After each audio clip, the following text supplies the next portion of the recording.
Mon téléphone a sonné pendant que je préparais le petit déjeuner pour mon petit frère Eli. J'ai versé le lait dans le bol et j'y ai ajouté quelques céréales, puis je lui ai donné sur la table. Alors j'ai couru voir qui avait téléphoné et j'ai vu qu'il y avait une notification. Ça venait de la fille que j'aime. Je commençais à frissonner de joie, comme la veille quand je lui ai envoyé un message pour lui demander si elle voulait aller au parc après l'école. J'ai débloqué le téléphone tout en étant un peu tendu et j'ai ouvert le message. Ça disait « Bien sûr, chienne, je t'attends une fois que les cours sont finis. » Je n'arrivais pas à y croire et j'ai sauté de joie. La fille de mes rêves depuis 2 ans a enfin accepté de sortir avec moi. Ma joie n'a pas duré longtemps. Je suis allé dans la chambre de mes parents pour discuter et j'ai vu qu'ils étaient encore en train de dormir. Je savais qu'ils avaient fait la fête toute la nuit et qu'ils étaient rentrés tard. Je devais quand même leur parler. J'ai donc réveillé ma mère. Mais avant de continuer la vidéo, abonnez-vous et activez les notifications. Vous deviendrez le plus riche de votre famille. Croyez-moi, ça marche vraiment. J'ai dit, maman, tu peux aller récupérer Ellie aujourd'hui? Elle a répondu, Shane, tu sais bien que nous avons quelque chose d'important à faire et nous ne pouvons pas récupérer Ellie. Mais je savais qu'il n'y avait rien d'important. Ils allaient juste à une autre de leurs fêtes. J'ai donc dit, peut-être que nous pouvons prendre une babysitter. Je veux aller voir mes amis après l'école. Puis elle a répondu, pourquoi gaspiller de l'argent pour une babysitter alors que tu es là? C'est ton petit frère et les amis ne sont pas importants. Maintenant, laisse-moi dormir. Et elle est retournée dormir. J'étais déçu. Mes parents ont toujours été comme ça. Ils m'ont donné toute la responsabilité d'Ellie pendant qu'ils sortaient s'amuser et faire la fête. Et au début, j'aimais bien prendre soin de lui et être le grand frère. Mais j'ai vite compris que je passais à côté de beaucoup de choses de ma vie d'adolescent, surtout depuis que mes grands-parents ont déménagé dans une autre ville. Mes parents ne prenaient jamais leurs responsabilités de parents, même après que je sois né. Ils me laissaient tout le temps avec mes grands-parents. Mes grands-parents étaient géniaux et ils m'adoraient ainsi qu'Ellie. Mais quand j'ai eu 11 ans et qu'Ellie avait 4 ans, mes parents et mes grands-parents se sont disputés violemment. Ils voulaient que mes parents soient davantage responsables de nous et qu'ils changent leur style de vie. C'est pourquoi ils ont déménagé dans une autre ville. Depuis ce moment, mes parents n'ont toujours pas changé et je reste à la maison avec la responsabilité de prendre soin de mon frère. Je devais le réveiller chaque matin et l'habiller, puis je devais préparer son petit déjeuner et l'amener à l'école. Après ça, j'arrivais difficilement à l'heure à mon école. Ensuite, je devais le récupérer après l'école, le ramener à la maison et l'aider à faire ses devoirs et finalement, cuisiner son repas du soir et le mettre au lit. Je faisais beaucoup pour un adolescent de 16 ans. J'adorais mon petit frère, mais je n'avais aucune pause pour vivre ma vie. J'ai donc pensé que je devais faire quelque chose pour remédier à ça. Donc un jour, j'ai décidé de ne rien faire. Le matin, je suis allé dans la chambre de mes parents et je leur ai dit que je n'allais rien faire pour Ellie. Ils étaient réveillés, donc j'ai assumé qu'ils m'avaient bien entendu et je suis donc sorti. Après l'école, je suis allé au parc et j'ai traîné avec quelques amis. Je suis rentré tard et je suis directement allé dans ma chambre.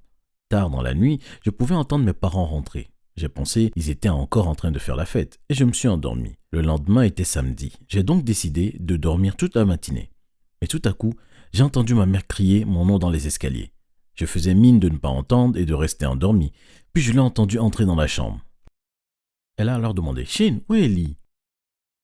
Je faisais mine de me réveiller, j'ai essuyé mes yeux et avec une voix endormie, j'ai dit « Comment veux-tu que je sache? Je ne l'ai pas vue depuis hier matin. Je suis même venu te voir pour te dire que je ne m'en occupais pas. » « Oh mon Dieu !» Elle a répondu, elle semblait terrifiée. Elle est descendue en courant voir mon père et je l'ai suivie. Mon père vérifiait les messages vocaux et il en écoutait un une seconde fois. C'était de la part de l'école d'Ellie et ça disait « Bonjour monsieur, madame Brady. Ellie n'est pas venu à l'école aujourd'hui. Il était malade ou il y a autre chose? Veuillez me spécifier la raison pour laquelle il était absent avant la prochaine fois. Merci. » Nous nous sommes tous regardés, l'air choqués. Mes parents n'ont rien dit et ils ont commencé à appeler des amis et des voisins. Pendant qu'ils faisaient ça, je suis juste resté assis sans savoir quoi dire ou ressentir. Finalement, ils ont décidé d'appeler la police. J'avais peur du fait que ça devienne de plus en plus sérieux. La police est arrivée chez nous en peu de temps. Ils ont commencé à poser des questions à mes parents, puis ils m'ont parlé. L'un d'eux m'a demandé « Accompagnez-vous toujours votre frère à l'école ?» Il semblait comme l'enquêteur en chef. J'ai répondu « Oui, bien sûr ». Il a alors demandé « Alors pourquoi vous ne l'avez pas accompagné hier ?» Et j'ai répondu « J'ai demandé à mes parents de s'en occuper et je suis sorti, puis je suis allé au parc et après à l'école. » Puis ils m'ont demandé tous les endroits où nous sommes passés, puis toutes les rues que nous avions pris pour aller à l'école et pour revenir à la maison. Après ça, l'enquêteur s'est tourné vers mes parents et ont dit « Avez-vous vérifié auprès de toutes vos connaissances ?» Ma mère a répondu « Oui, c'est fait. » Puis l'enquêteur a ordonné à 2 policiers de retracer l'itinéraire d'Ellie. Il a alors dit « Nous traitons ce cas comme un enlèvement. C'est possible qu'on vous appelle pour une rançon. Alors laissez-nous installer la mise sur écoute de votre téléphone fixe. » Après avoir entendu ça, ma mère s'est assise au sol et a commencé à pleurer. Il semblerait qu'elle regrettait finalement ses choix en tant que parent. Je ne l'ai jamais vue aussi inquiète. Une demi-journée a passé. Nous étions tous assis autour du téléphone en attendant un appel qui n'arrivait jamais. Puis les policiers qui étaient partis retracer l'itinéraire d'Ellie sont revenus.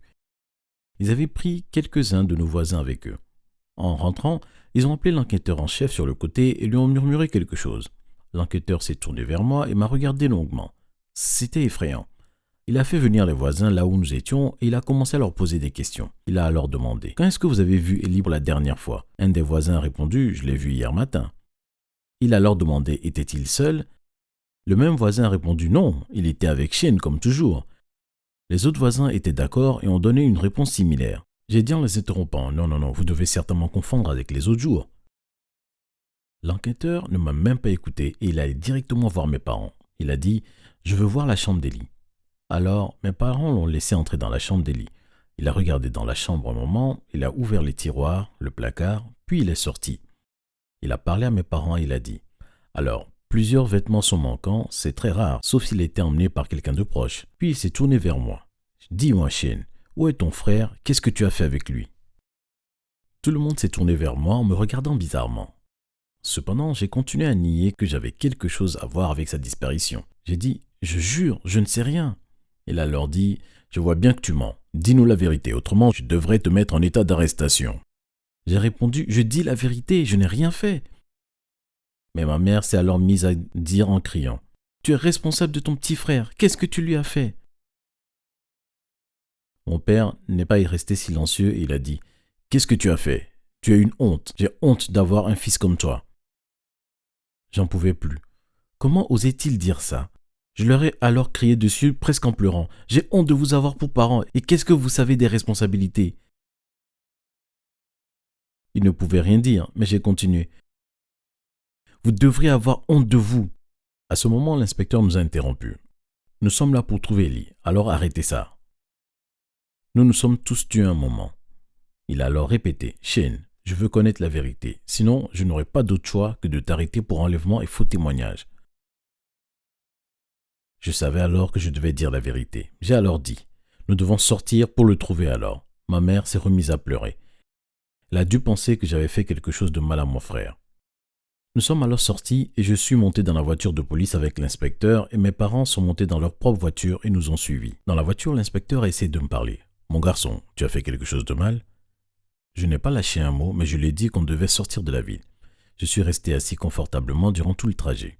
Après 1h30, nous sommes arrivés dans le quartier. Je leur ai alors dit de s'arrêter près d'une maison. Nous sommes sortis de la voiture et nous sommes dirigés vers la maison. Mes parents étaient juste derrière nous. Je suis allé devant la porte et j'ai sonné. Nous pouvions entendre quelqu'un s'approcher de la porte de l'intérieur. La porte s'est ouverte lentement et mon grand-père est apparu. Il a tout de suite dit, tout content, « Shane !» Il a alors donné un regard dégoûté quand il a aussi vu mes parents. Et puis Ellie est venu en courant vers moi depuis l'intérieur de la maison. Il a sauté dans mes bras pour un câlin. J'ai alors dit à l'inspecteur, je vais tout expliquer à l'intérieur. Et nous sommes entrés. Nous nous sommes assis et j'ai commencé à expliquer ce qui s'était passé depuis le début. Le jour d'avant, tôt le matin, je suis allé dans la chambre de mes parents pour leur dire que je ne m'occupais pas d'Ellie pour une journée. Je savais qu'ils n'allaient pas en prendre compte même s'ils m'écoutaient.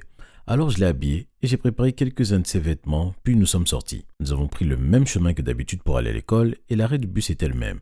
Nous sommes arrivés à l'arrêt de bus, puis nous avons pris le bus jusqu'à la prochaine ville. Ça nous a pris plus de temps qu'en voiture, mais nous sommes finalement arrivés là-bas et nous nous sommes directement dirigés vers la maison de nos grands-parents. Je leur ai dit que mes parents n'ont pas changé jusqu'à aujourd'hui et que j'avais besoin d'une pause. Alors, mes grands-parents ont accepté de prendre soin d'Ellie pour le week-end. Je savais que mes parents ne seraient pas capables de contacter mes grands-parents si l'un de nous disparaissait et donc ils ne les appelleraient jamais même si nous leur demandions. Après ça, je suis parti et je suis allé au parc, puis j'ai traîné là-bas pour le reste de l'après-midi jusqu'au soir. Je suis rentré chez moi le soir et j'ai vérifié les messages vocaux du téléphone fixe. Vu que je n'étais pas allé en cours, il y avait un message de l'école que j'avais décidé d'effacer immédiatement. Je n'ai rien dit à mes parents et je ne voulais pas qu'ils sachent. Je voulais leur donner une leçon. Après leur avoir tout dit, je me suis tourné vers l'inspecteur et j'ai dit « Je suis désolé inspecteur, je ne voulais pas gaspiller le temps précieux de la police.